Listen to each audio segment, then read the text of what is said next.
할렐루야. 오늘 우리 주님의 크신 은혜와 사랑이 오늘 사랑하는 모든 여러분들과 함께 하시기를 주의 이름으로 축원합니다. 사랑하는 여러분, 오늘 특별히 말씀 가운데는 다윗의 이 전쟁에서 승전보들이 기록이 되어 있습니다. 특별히 19장에는 아람과의 세 번의 전투에서 승리한 역사가 기록이 되어져 있고, 또 20장에는 블레셋과의 전투에서 승리한 이야기들이 기록이 되어져 있습니다. 그러니까 오늘 이 말씀을 통해서 여러분, 이 다윗이 이길 수밖에 없었던 것, 그것은 다윗도 물론 훌륭한 왕이었지만, 그러나 그의 부하들이 또한 다윗을 닮아서 또 다윗을 본받아서 또 다윗과 같은 신앙과 또한 유사한 모습으로 이기게 되는 것을 봅니다. 그래서 오늘 이 말씀을 통해서 우리도 다윗과 그가 칭찬을 받을 수밖에 없었던 그때의 이유를 닮아서 우리도 주님 앞에 신앙으로 날마다 이기며 살아가기를 간절히 소망하고, 또 그러나 오늘 이 말씀 가운데에 다윗에 대해서 계속해서 긍정적인 모습이 나왔다가 여러분 오늘 말씀에 여러분 우리의 마음을 불안케 하는 모습이 한 가지 나옵니다. 그리고 그 불안케 하는 그 모습은 우리가 다음 장에 나와 있는 인구조사를 통해서 이 다윗의 마음속에 인간의 마음이 틈탄 것을 우리가 보게 되는데, 우리의 마음속에 그와 같은 여러분 어떻게 보면 우리 육신의 모습들은 여러분 우리가 온전히 사라지게 하고 온전히 하나님 앞에 기쁨이 되는 모습만 가지고 살아가는 나와 여러분이 되기를 주의 이름으로 축원합니다. 자, 사랑하는 여러분, 그러면 오늘 말씀 가운데 여러분 이 아람과의 전쟁이 어떻게 시작이 되었나요? 오늘 이 말씀을 통해서 보니까 여러분 바로 이 아람과의 전쟁은 여러분 이 아람의 새롭게 이 나하스의 아들 이 취임을 하게 되는데, 그 아들은 현명한 자가 아니었던 것을 봅니다. 왜냐하면 그의 귀는 여러분 어떻게 보면 자기 신하들에 의해서 막혀져 있었고 현실을 제대로 파악하지 못하여서 잘못된 결단을 내리게 되는 것을 봅니다. 우리 그 말씀 다시 한번 읽어보기를 원하는데, 우리 특별히 19장 1절과 2절 말씀을 우리 함께 19장 1절 2절 우리 3절까지 말씀을 함께 읽겠습니다. 우리 다 같이 함께 합독합니다. 시작. 그 후에 암몬 자손의 왕 나하스가 죽고 그의 아들이 대신하여 왕이 되니, 다윗이 이르되 한운의 아버지 나하스가 전에 내게 호의를 베풀었으니 이제 내가 그의 아들 한운에게 호의를 베풀리라 하고 사절을 보내서 그의 아버지 죽음을 문상하게 하니라. 다윗의 신하들이 암몬 자손의 땅에 이르러 한운에게 나아가 문상하매 암몬 자손의 방백들이 한운에게 말하되 왕은 다윗의 조문 사절을 보낸 것이 왕의 부친을 존경함인 줄 여기시나이까? 그의 신하들이 왕에게 나온 것이 이 땅을 엿보고 정탐하여 전복시키고자 함이 아니니까 하는지라. 아멘. 아멘. 여러분, 이처럼 한운의 신하들이 여러분 이 한운에게 이야기하기를 이 다윗이 보내는 사절단, 즉 다윗은 나하스의 죽음을 두고 나하스가 내게 항상 호의적으로 대하였기에 나도 이제 한운의 나하스의 아들에게까지 곧 즉 다시 말하면 이 한운에게도 호의를 베풀리라 마음을 먹고서는 여러분 문상을 하게 하는데, 여러분 이 한운의 신하들이 이 다윗의 이와 같은 마음을 곡해를 하였습니다. 그래서 뭐라고 곡해를 했느냐면 이 사절단은 진정한 사절단이 아니라 나라를 정탐하러 온 자들이다라고 여러분 이렇게 이야기를 했던 것이에요. 여러분 이 어떻게 보면은 이 한운의 신하들의 이 이야기는 일편 여러분 이해가 되는 바입니다. 왜냐하면 여러분 이렇게 나라에 어떻게 보면은 이 사절단이라고 해서 와서 그 문상을 하는 가운데 여러 가지 그 나라를 정탐할 수 있는 것은 사실 엄연한 가능성이기 때문에 그렇습니다. 그런데 여러분 더 중요한 것을 사실은 이 한운은 잊어버리고 있었던 거예요. 그런 가능성이야 당연히 있는 것이고 언제든지 그런 위험이 있는 것이지만, 과연 이 아람의 왕으로서의 한운은 다윗과 어떤 관계를 유지할 것이냐, 즉 오늘로 이야기하자면 어떤 외교적인 관계를 유지할 것이냐가 사실은 더 중요한 관건이었거든요. 그런데 이 한운은 자기 신하들의 그 이야기만 듣고선 아 그래 맞아, 나에게 문상한다고 하고 찾아와서 얼마든지 정탐을 하게 될 텐데 그러면 내가 어찌할 바 이 부분만 생각을 했지, 정말 사실은 그때 당시에 다윗과 우호적인 관계를 가지고 또 하나님 앞에 들었음을 받고 있는 이 다윗이 그때 당시에 이미 아람과 싸워서 이긴 여러분 그런 승전 국가 때가였고 그 다윗과 함께 이스라엘과 함께 번성할 수 있는 그런 기회들은 사실은 다 여러분 박차버렸던 것입니다. 여러분 그 결과가 무엇입니까? 여러분 그래서 부하들의 이야기만을 듣고 실제로 다윗을 만나고 다윗과 대화해 보지도 않고 또 다윗의 그 진정성을 받아들일 만한 포부도 없었던 이 한우는 여러분 결국에는 다윗과의 전쟁을 선포하게 되는 것입니다. 그 첫 번째 단계가 무엇이냐면 다윗이 보낸 사절단들을 여러분 사절단들에게 굴욕을 주었어요. 그 옷을 여러분 자르기를 여러분 그 엉덩볼기의 중간까지 잘라버렸다. 여러분 그리고 그 수염을 깎아버렸다. 여러분 이렇게 이야기를 한 거예요. 당시의 수염은 여러분 성숙한 여러분 장년된 남자의 상징이었습니다.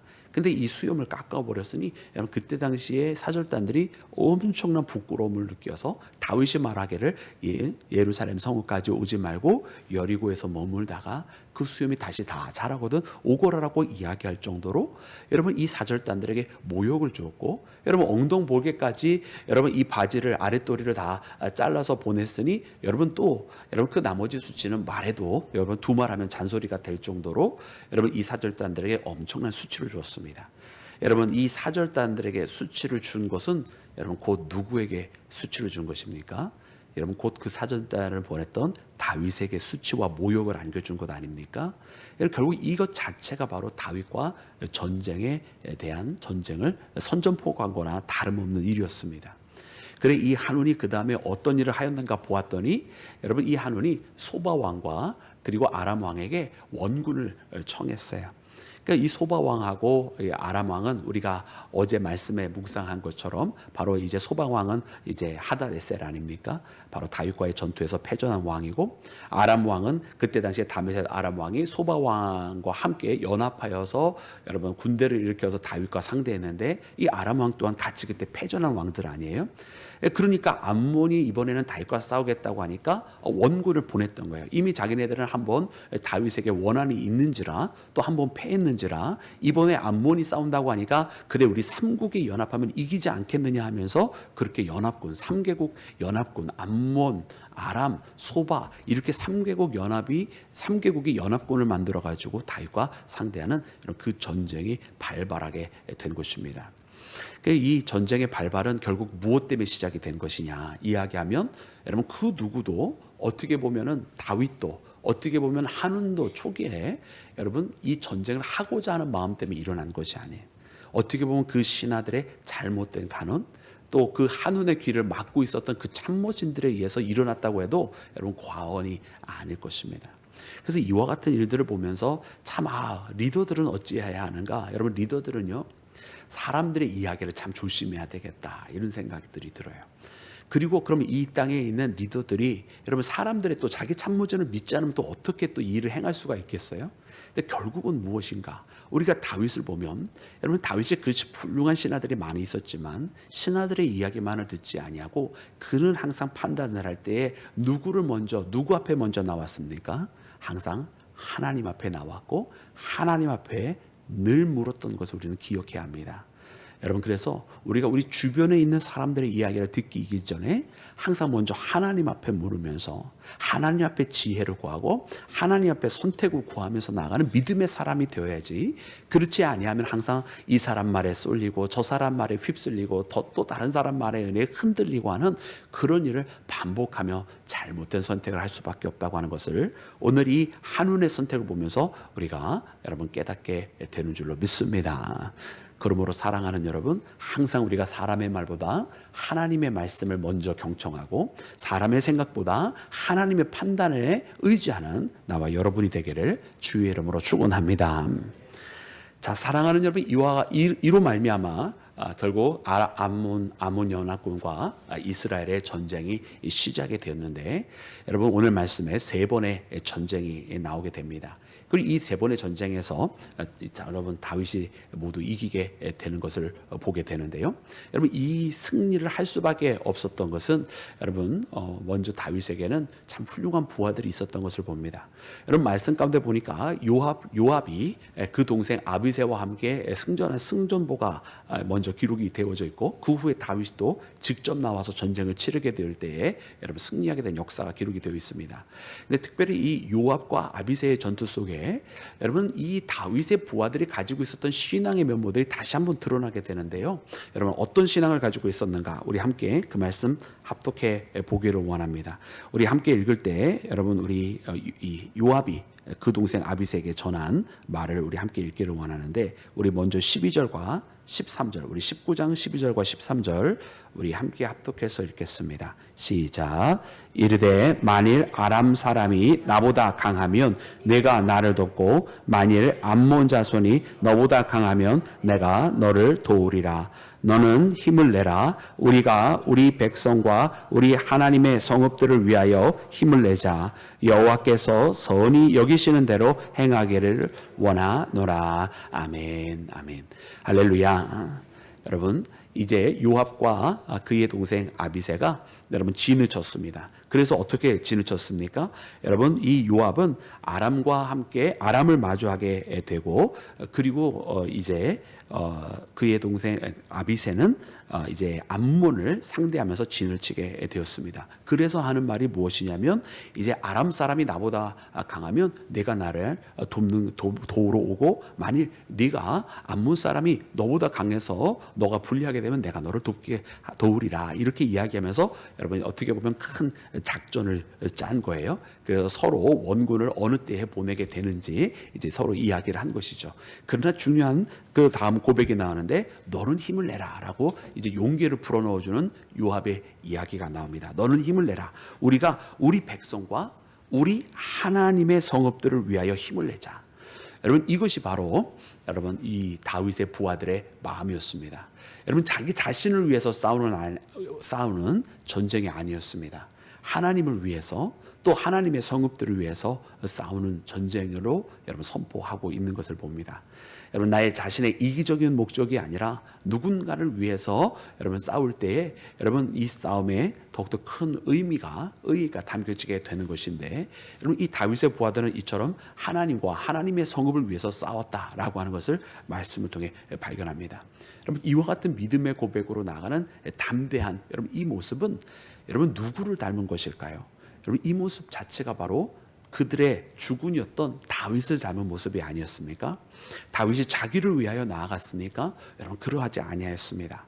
우리가 잘 아는 것처럼 여러분 다윗이 골리앗과 싸울 때에 여러분 왜 그가 골리앗과 싸우기를 결단을 하게 되었죠?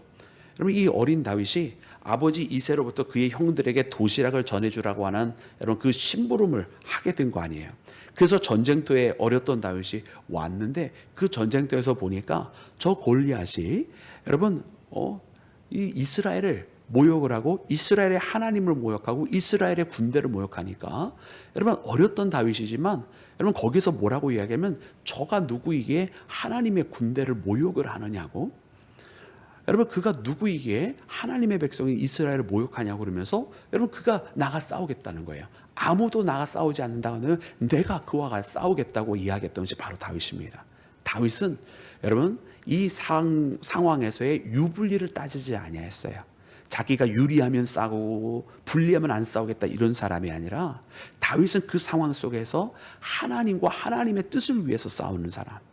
거기서 하나님과 하나님의 백성과 하나님의 군대를 모욕하는 골리앗이 있었고 아무도 나가 싸우지 않는다고 한다면 내가 나가 싸우겠습니다라고 했던 사람이 바로 다윗이었고 이래서 바로 다윗이 아무도 자청하지 아니하는 골리앗과의 1대1의 싸움에서 어렸던 다윗이 자기가 나가서 싸우겠다고 했던 것을 여러분 기억해야만 할 줄로 믿습니다. 바로 이처럼 이 모습 우리가 힘을 내자 우리가 하나님과 하나님의 성읍들을 위해서 싸우리라 했던 이 고백 이 다윗의 부하들의 고백은 그대로 자기 죽은 다윗을 닮은 여러분 꼴인 것을 말씀을 통해 발견하는 것이에요. 그리고 우리가 말씀 오늘 이 20장 말씀도 읽었는데 20장 뒤에 보면 이제 블레셋과 싸울 때의 기록을 보면 여러분 거기에서 큰 사람이라고 나와요. 키가 큰 사람. 우리 특별히 말씀 보면은 여러분 우리 20장 4절 말씀에 보니까 거기에서 십부개가 키가 큰 사람의 아들 중에 10배를 쳐 죽이매라고 기록이 되어 있죠. 그러니까 이 10배는 여러분 골리앗과 같이 거인, 굉장히 키가 큰 사람, 얼마나 컸는지는 기록을 안 하고 있지만 우리가 골리앗의 기록에 따르면은 2m 70에서 3m 그 사이에 해당되는 키를 가지고 있었는데 여러분 그 정도의 키, 오늘날로 쳐도 엄청나게 키가 큰 사람 아니에요? 웬만한 농구 선수도 2m 50이 못 넘잖아요. 2m 30 가장 키가 큰 사람이 그 정도 되는데 2m 70에서 3m 사이 되는 어마어마한 키가 바로 골리앗이었는데 여러분 그렇게 키가 큰 사람이라고 추정이 되는 10배를 쳐 죽였다. 뿐만 아니라 그 다음에 엘하난도 어떻게 했습니까? 엘하난도 골리앗의 아우 라흐미를 죽였다. 골리앗의 아우라는 것만으로 골리앗과 같이 장대한 사람이라고 하는 것을 의미하는 것이고요. 또 마지막으로 요나단도 어떻게 했습니까? 우리 7절 말씀에 보니까 이 시므이의 아들 요나단이 누구를 쳐 죽였냐면 우리 6절 말씀에 나와 있는 그도 키가 큰 자의 소생을 쳐 죽였다. 즉 다시 말하면 십배라고 하는 키가 큰 사람의 아들, 또 그 다음에 라흠이라고 하는 골리앗의 동생, 그리고 또 키가 큰 사람. 여러분 이 사람들을 다윗의 부하였던 이렇게 십부개, 또 엘하난, 그리고 요나단이 그들을 쳐 죽인 스토리들이 나오게 됩니다. 여러분 이 이야기들이 뭡니까? 이 이야기들이 마치 다윗이 골리앗과 싸워서 이겼던 것처럼 다윗의 부하들도 이제 그렇게 그 블레셋의 골리앗과 같이 키가 장대했던 사람들과 맞서 싸워서 이겼더라라는 이야기예요. 여러분 이 이야기는 결국 이 부하들이, 다윗의 부하들이 누구를 닮았다라는 이야기죠? 그의 죽은 다윗을 닮았다라는 이야기예요. 할렐루야. 그러니까 이 모습들이 기록이 되어 있어요. 왜 그들은 그렇게 이길 수밖에 없었는가? 바로 요압의 모습에 나타난 것처럼 그들의 주군이었던 다윗의 그 믿음의 고백을 가지고 있었던 자, 그들이 하나님을 위해 싸운다고 하는 똑같은 믿음을 가지고 있었던 부하들이었기 때문에 다윗과 같은 승리를 할 수 있었던 사람이라고 하는 것을 말씀이 기록해 주고 있는 것입니다.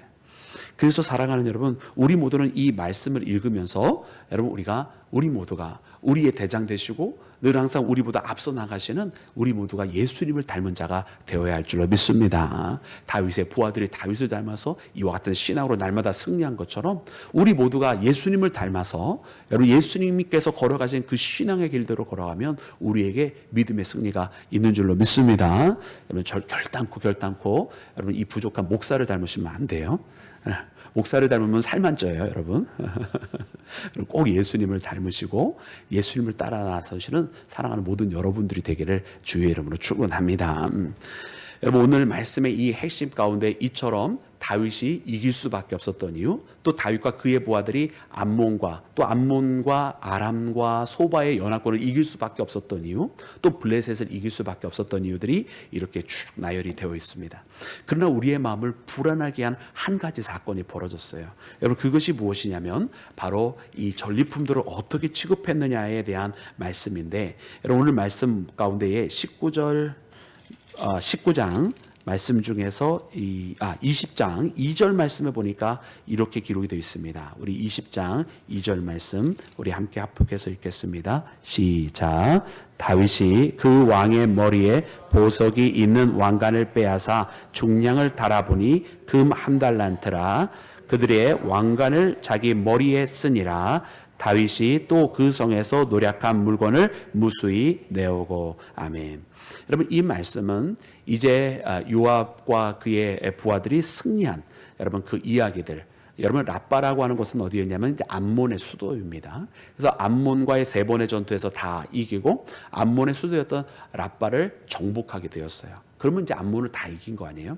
그러면서 거기에는 이제 전리품들을 다 가져오게 된 여러분 그 말씀인데, 그 말씀 가운데 무엇이냐면 보석이 박혀 있는 왕관이 있었다는 거예요. 그것까지 나오게 됐어요. 근데 이 말씀이 기록된 이유가 무엇일까? 말씀해 보았더니 다윗의 행동이 이전과 달라진 것을 봐요. 여러분 이전에는 그 모든 전리품들 어떻게 됐습니까? 금과 은과 놋을 다 가져다가 어떻게 했죠? 다 하나님 앞에 드렸잖아요. 다 하나님 앞에 드렸었어요. 그리고 그 다 하나님 앞에 드렸던 것을 가지고 이제 다윗의 아들인 솔로몬이 성전을 질 때 사용하게 되었었다라는 말씀을 어제 묵상하지 아니했습니까? 그런데 오늘 이제 새로운 전투에서 하나님께서 또 여러 번의 승리를 허락해 주신 가운데에 있는데, 이번에는 여러분 하나님 앞에 드릴 물건을 자기 머리에 써버린 거예요. 여러분 말씀이 보이시죠? 그러니 이것은 다윗의 마음 가운데의 변화가, 약간 세속적인 마음이 틈탄 것을 보게 됩니다. 그리고 이 세속적인 변화는 이제 다윗이 고난을 받게 되는 이유로 더 커져버리게 되는 사건이 여러분 내일 말씀 21장 말씀 가운데 기록이 되어 있는데, 바로 인구조사라고 하는, 하나님의 능력을 의지하는 것이 아니라 사람의 힘을 세고 있게 되는 다윗의 모습을 발견하게 되는 것입니다. 참 이 모습을 보면 이 땅에 그 누구도 완벽한 사람, 온전한 사람은 없는 것을 깨닫게 되는데요. 그래 오늘 여러 가지 이렇게 하나님과 함께하고 다윗과 그의 부하들이 승리할 수밖에 없는 이유들이 있을 때, 이처럼 다윗의 마음속에 인간의 마음이 싹트고 있는 것을 우리가 함께 바라보면서, 여러분 우리가 이 시간에 고백해야 될 것은 무엇이냐면, 그러므로 서 있는 줄 알고 있을 때에 우리가 쓰러질까 조심하라고 하는 그 말씀. 내가 지금 믿음 안에서 강성하여지고, 내가 지금 기도가 주님 안에서 깊어지고 있고, 내가 능력이 부족해도 하나님께서 날 들어 사용해 주시고 나에게 승리의 역사를 가져다 주실 때야말로 사실은 우리가 신앙적으로 가장 경계해야 되는 때라는 거는 거. 내가 혹 교만해져서 내 인간의 힘으로 하려고 할 때, 내가 혹 정말 지금이 너무 좋다고 하여서 하나님을 뜻을 따르지 아니하고 내 뜻대로 막 뭔가를 하려고 하는 때, 내가 서 있다고 생각하는 그때가 바로 이와 같은 생각이 틈타기 가장 좋은 때라고 하는 것을 깨닫고선, 여러분 우리가 늘 항상 겸손하게, 늘 항상 나는 부족합니다라고, 나는 여전히 주님 앞에 쓸모없는 사람이라고 여러분 그렇게 고백하라고 여러분 말씀해 주신 것 같이, 여러분 그렇게 겸손하게 주님을 섬기면서 끝까지 하나님만 의지하며 모든 영광 다 하나님 앞에만 돌리며 살아가는 우리 모두가 되기를 주의 이름으로 축원합니다.